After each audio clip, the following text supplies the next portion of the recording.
Hey guys, we are back and today we are fitting a new head unit. Why would you want to upgrade? Well, typically the old ones, there's original ones in the cars and then stuff that happened around the 2000s where you've got your single din that has little cool lights and stuff, but they aren't exactly very dynamic beyond that. These have Bluetooth, Apple CarPlay, and you can actually do a lot more with these things in general. They look nicer on top of that, brings up the interior of the car a little bit. So we'll be installing this in the Celica today. Let's go. I haven't taken one of these off before, but I assume it's just a panel we've got to pop off. So we'll get everything out of here. Here's my little Celica model. We're going to be installing the Sony XAV AX1000. Now I have this exact same one in the Supra, so I know exactly how it operates and everything. They're fairly cheap and they get the job done. So this is one of the old school head units where you could actually take the face off and put it away. This used to be like an anti-theft thing because back when these were new, people used to steal them for some reason. Everything has its time and we're not there anymore. Whoa, that came off way easier than I expected. Oh, the bottom is not coming off as easily as I expected. Oh, that's a bad sound. Why doesn't the bottom come off? Is it? Whew, bad sounds. Let's get rid of this. Does this have to come off? This probably just pops off here. So let's move that out of the way at least for the moment. What have we got? Phillips head screws. Don't want to drop them, you might cause yourself a few rattles later on. Silly me, should have known that there would have been screws holding the base in. Are there more? Oh, that's not happy. What else is holding it in? Are there other screws? Oh, what the hell? No way. Who the hell does that? Wow, I wonder if there's one here too. Is that it? Whoa, whoa, that came off. Oh, and this, hang on. Don't tell me that's cracked. Don't look cracked. Where does that go? Oh, that just pushes this around. Okay, undo that. Awesome, that's easy. Next in line, the 10mm. So we just have to remove this whole unit.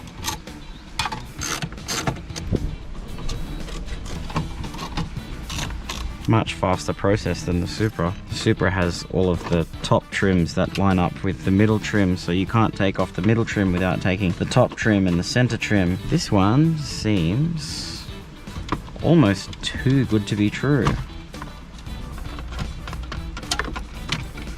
See you later. It's the antenna thingy. So that's out of the way. Now we need to take these off, I would say, to put onto our new XAV AX1000, whatever it's called. Yeet.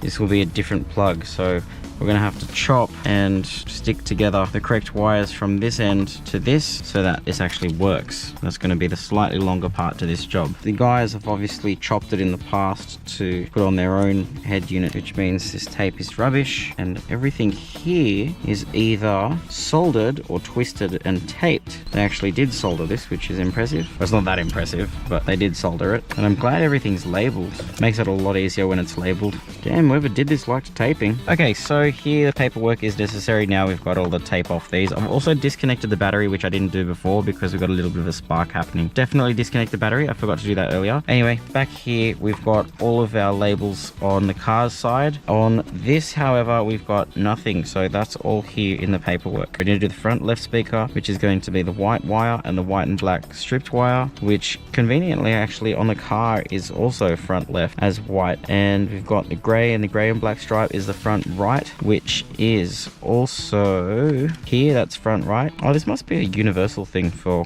a lot of other cars for the same colors, because we've got green with the green black stripe is back left. Yeah, oh, okay, that's awesome, because that'll match up basically exactly with the colors that we have here. And then purple and purple back stripe. Awesome. We're going to get onto this and cut some old wires.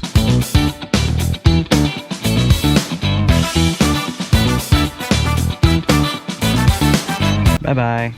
we need to expose some wires so we have something for them to connect to on all of these. I've now chopped off all the ends here and they are ready to be connected. All I need to do is get this soldering iron and solder them together, really. I'm just going to tape it all. I don't have heat shrink with me. Now let's go front. So we've got power, and the one with the black line is the earth. So do that and see we've got the black line here. This one has the black line on it. That is the earth wire for that speaker.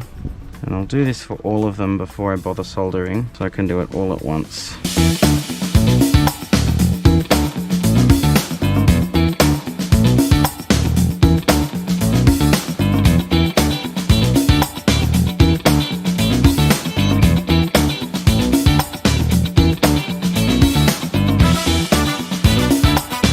Really self-explanatory at this point. And the earth with earth.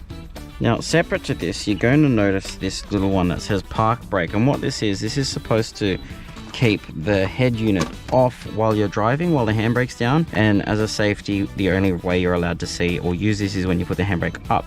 Really, all you have to do is just bolt this to anything and then you'll have full-time power, ignoring the handbrake, which is exactly what we're going to do right after we solder the rest of them. You do have to heat up the wire first so that the solder actually goes through the two wires, otherwise you just end up with a ball covering both of them, which, I mean, it'll work, but you really want to be able to melt the solder into the wires themselves, just kind of like that. Repeat that with every single wire. Okay, soldering complete. Technically it should work, and we've got to get tape, and we're just going to cover each one so that they can't touch each other and arc out or cause any issues.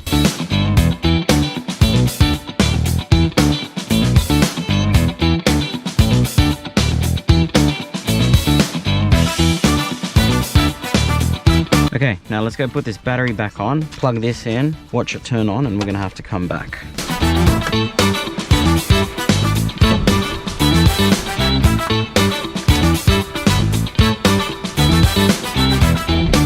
Okay, plug this in, keys, ignition on. Let's put the windows up while we're waiting. There you go. Now we have a head unit. Sounds coming through. Beautiful. We have to take off this unit so that we can actually mount it to that screwdriver. I'm not sure if this plastic is what fills in a gap that might exist when we put the other part on. Which side was this on? It was on the right side. So let's hope that this actually does have a place to mount here. Oh, there it is. Perfect. We'll use the bolts that it came with just to avoid any conflict. That's tight, and in theory this goes to the exact same spots as it did before. Yeah, and then that'll mount like that. Let's get this off, it really doesn't matter. And just for fitting purposes, this, oh no, it's gonna have space. I think that's where these come in, and they fill in the gap. Interesting. It's gonna look very cheap if we don't add these extras on. Okay, that's why we needed to know.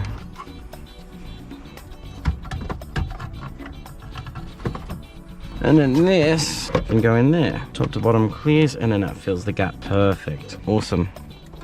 Then we get to plug this in. Heaps of room. Nothing's really gonna stress out or cut itself out. All it has to do is sit there. This is where the 10mm comes back, and we put these on.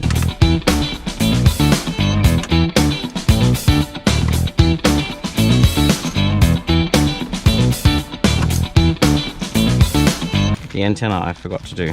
Not the antenna, the microphone. So the microphone just plugs into the back of this head unit, and we need to route this wiring somehow to have this exposed, and we put it somewhere in the car so that it can hear us. This is mic, so that can sit there. Okay, so everyone's routing is going to be different. All I've done is run the wire from here underneath the trim, and so I've just pulled this rubber back, and I have to put it back on now. And that finishes there. I've put it underneath here. I've had to loosen these two bolts so I could lift that trim back to get the wire underneath. From there, we are underneath this. We'll probably have to cable tie it to something behind here. And we get this. Pull it through. That way it's behind everything. Plug it in. We now have a microphone. All right, that stuff out of the way. I think it's now time to get this back on. It's all mounted, everything's plugged in. This needs to get plugged back into the clock and the time clock display. That's that. Beautiful, just sits straight in.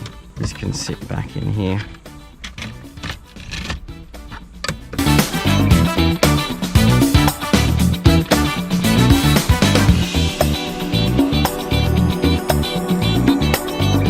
Cool, so those three get this back in position under there. Wow, such a simple clip in. This ashtray can go back in there. Let's just chuck that back. That should be it. Demo off, date and time, that's done. So yeah, it's as simple as that. Basically you just, drop the wires and solder where they have to be according to the other one. You've got the instruction manual and you've got tabs on the other one, or if not, you might have to trace back wires depending on how old your car is or if it has anything left on it. But basically it is really simple. It's 2 wires per speaker. In this particular one we had 4 speakers, so 8 wires, power, accessory and ground. Subwoofer goes a little bit further, routing a wire from the front to the back of the car, but that's something we'll get into on the next video with the Celica.